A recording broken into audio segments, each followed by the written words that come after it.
Hello, welcome to Frontier Mentality. Come and cook with me today.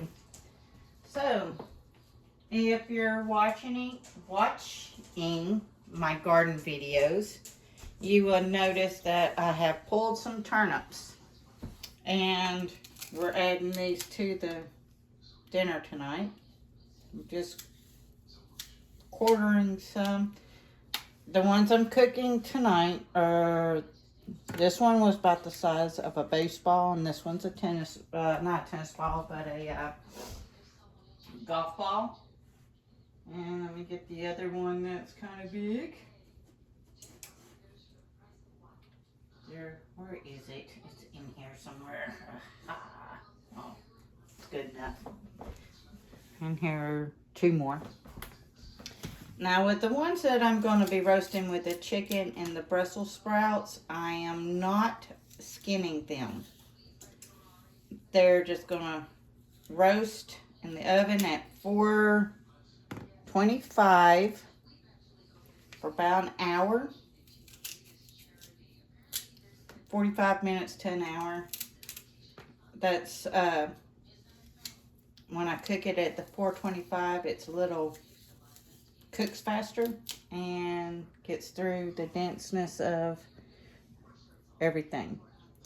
So with that, let's get some olive oil. And I know I eat a lot of chicken, it seems like, but chicken is just cheaper and easier to cook.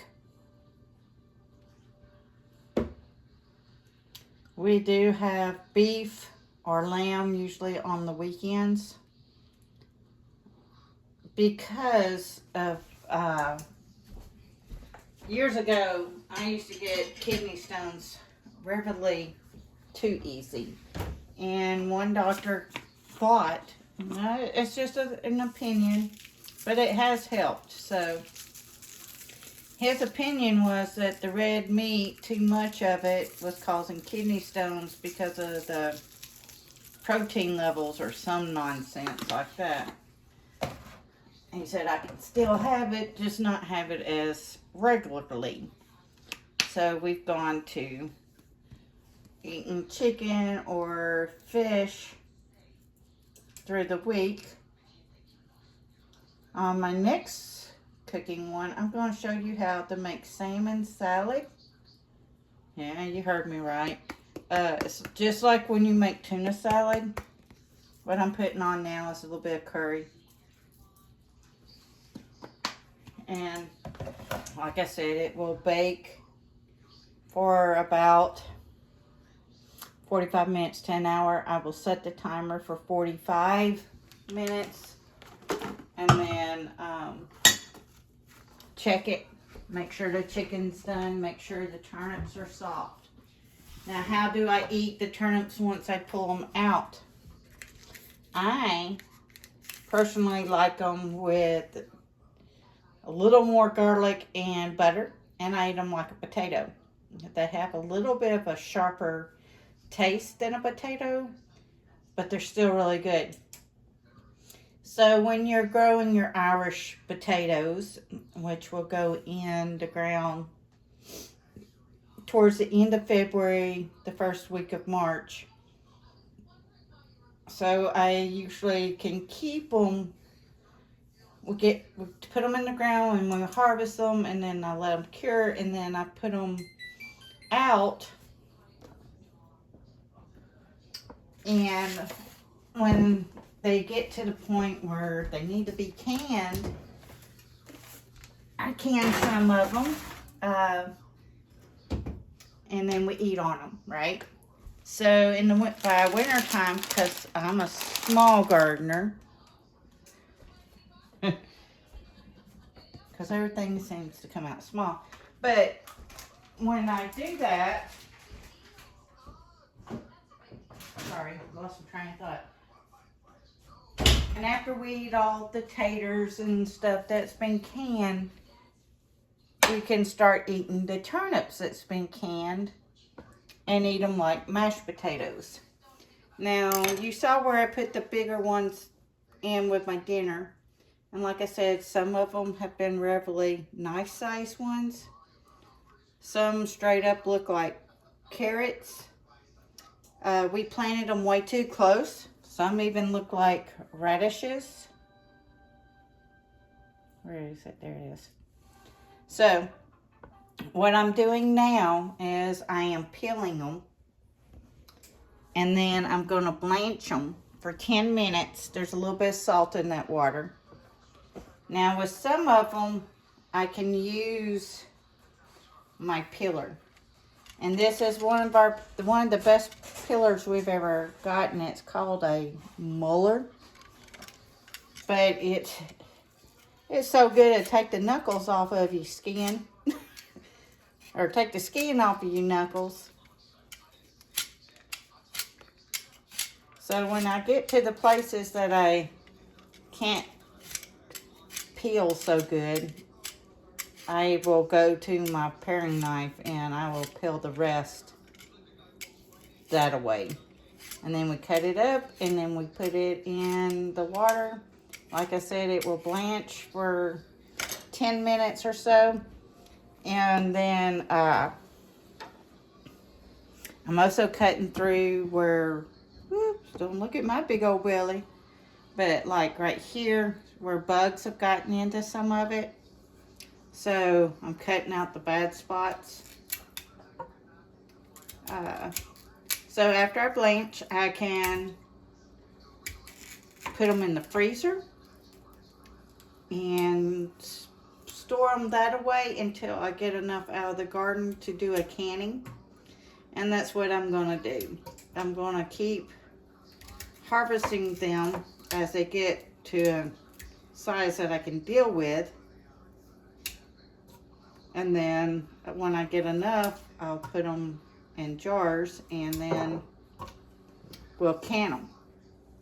And then still just eat them like regular old mashed taters. They just have a little bit of a stouter flavor. But yeah. So we're just doing our best to put up food. We're trying to adapt our taste a little bit too. Like at the beginning of the fall garden season, you saw where I planted beets. Not one of my beets made it. Don't know what happened to them or anything, but they just didn't make it. And you see what I'm doing right now, and they're flying everywhere. There's a little spot. Where are you at? There you are. Little spot there that looks like a worm or critter got in there too, and well, I don't want to eat what they've been eating. So, yeah. So the goal this week, or if you shop weekly or if you shop bi-weekly, if you're bi-weekly, you need to get up to 10 cans of food. So you can mix and match and do it that way. So let's say, get back over here. So you're mixing and matching. So you're going to, if you're vegetarian, don't worry about it. Just get your regular fruits and vegetables and get 5 of fruit and 5 of vegetables, right? Now, if you're not a vegetarian, then you want to get canned meat. And the canned meats are your tuna, your mackerel, your sardines, your Spam. That could be turkey Spam, that could be pig Spam. You could do corned beef, if you like corned beef. Only store what you're willing to eat as well. As always, the thumbnail will be the dinner on the plate. I hoped you enjoyed some of the cooking on the wood stove. If you don't like that, leave a comment. I didn't like it. Do something else. Once we get the fire pit built back up and stuff, I can show you how to cook on the fire pit. But like I said, we tore it down because we moved it.